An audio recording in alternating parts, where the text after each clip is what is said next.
A angelologia é o ramo da teologia que estuda os anjos, sua origem, aparência, hierarquia e funções. Neste vídeo, irei lhe mostrar algumas características destes seres enigmáticos. Esta será a primeira parte do conteúdo. Meu nome é Samuel Machado e seja muito bem-vindo ao canal O Sábio em Busca da Sabedoria. Já peço a vocês que deixem seu like e inscreva-se no canal para não perder nenhum dos próximos vídeos. Então, recado dado, vamos começar. Os anjos estão entrelaçados nas religiões e tradições judaica, cristã e islâmica. Na Bíblia, há alusão a eles no Antigo e no Novo Testamento no cristianismo, mas são os textos não canônicos, também chamados de apócrifos, aqueles que mais descrevem de forma detalhada a aparência, as ações e as funções dos anjos. Os que trazem informações muito precisas são os livros intertestamentários. Esses livros façam parte entre o Primeiro e o Segundo Testamento, como, por exemplo, o livro de Enoque, que foi o bisavô de Noé, ou até certos apocalipses.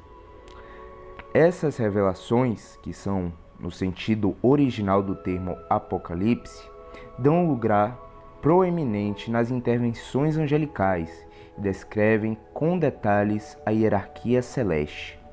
Os anjos são seres protetores, além de mensageiros de Deus.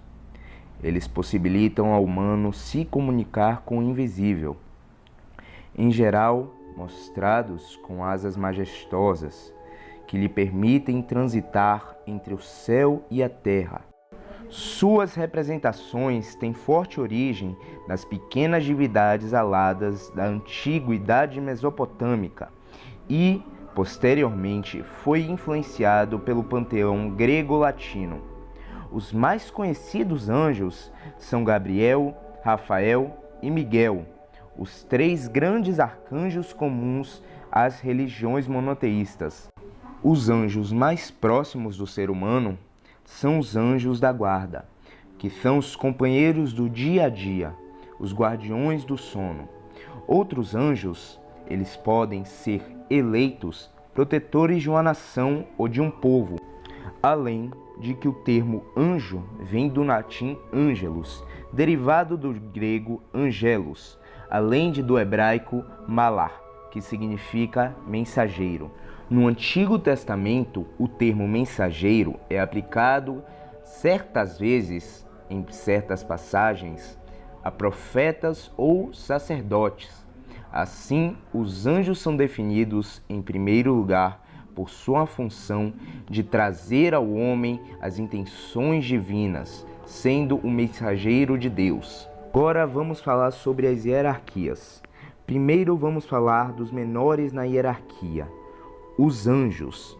Os anjos são apresentados como seres invisíveis na Bíblia e se mostram repetidamente ao homem, por ordem de Deus. São muito conhecidos como anjos de luz, por conta de seu corpo iluminescente, feições radiantes, vestidos de branco, e surgem frequentemente em meio de uma manifestação luminosa que ofusca a quem presencia.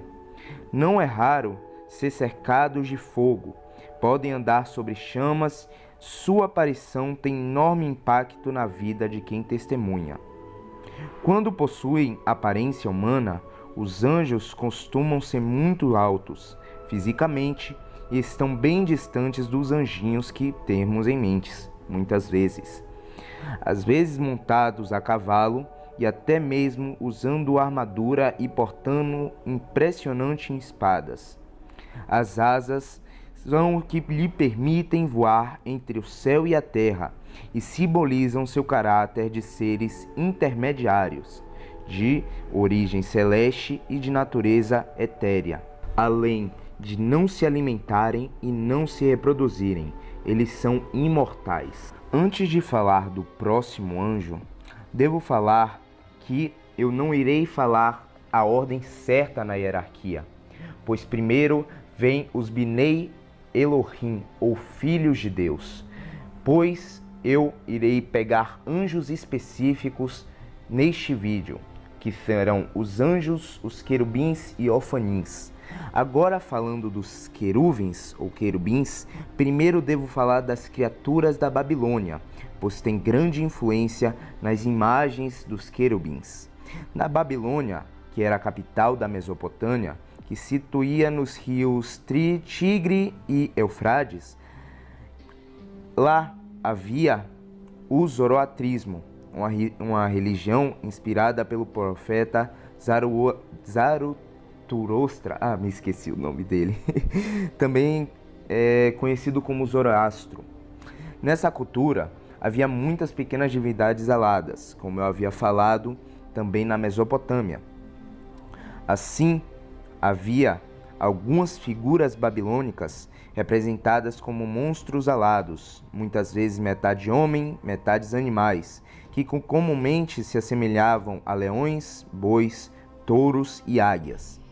Assim, tendo uma grande semelhança entre eles e os anjos queruvins, que têm uma cabeça de touro, uma cabeça de águia, uma cabeça de homem e uma cabeça de leão. É comum também ter imagens de querubins com um halo azul escuro que se mescla ao azul celeste, assim mostrando o seu grandioso brilho, assim como mostra no livro de Ezequiel, onde ele, vendo a imagem dos anjos com uma luz parecendo com de raios ou relâmpagos, criando um poderoso barulho, mostrando o poder e autoridade que esses anjos têm na hierarquia, fazendo parte da primeira ordem, a maior de todas as 9 ordens do governo sagrado.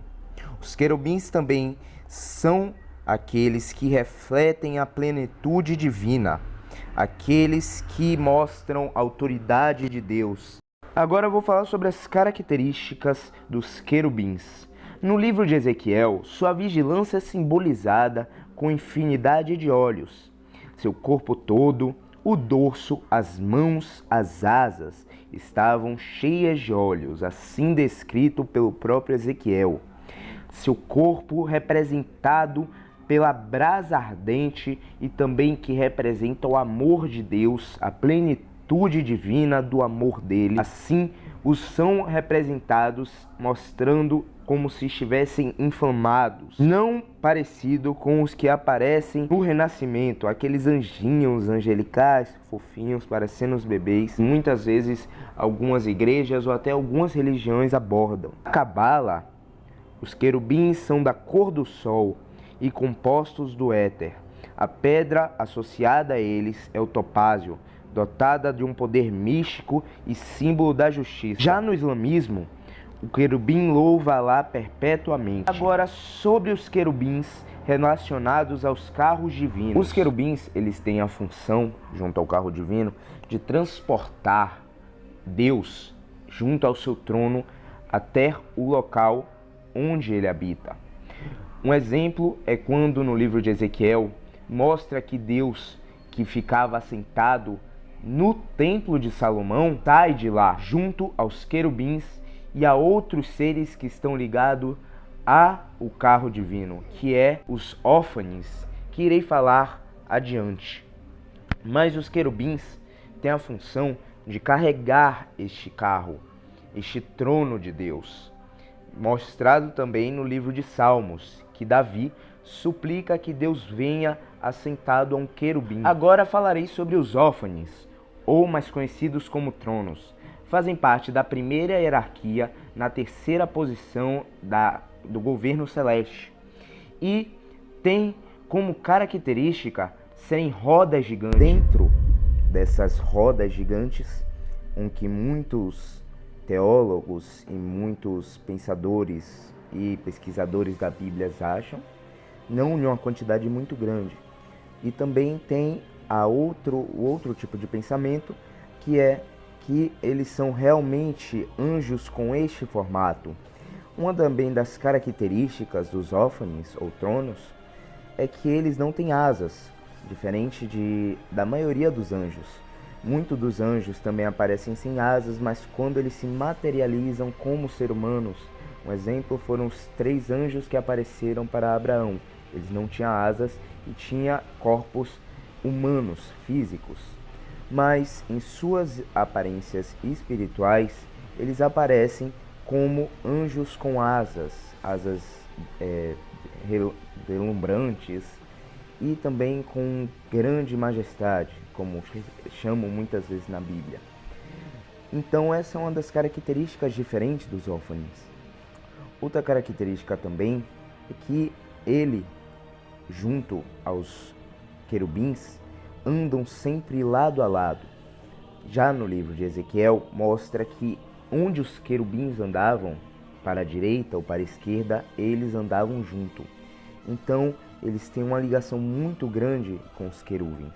Já no Novo Testamento, no cristianismo, eles aparecem como auxiliadores e anjos a serviço de Cristo, junto aos 24 anciões e os 4 animais angelicais.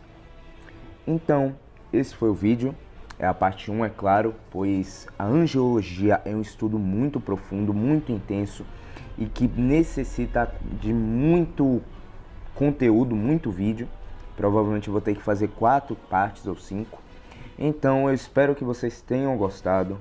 Se gostarem, deixe seu comentário, deem temas para vídeos. Então muito obrigado a todos por assistir. Que a sabedoria divina esteja com você e até o próximo vídeo.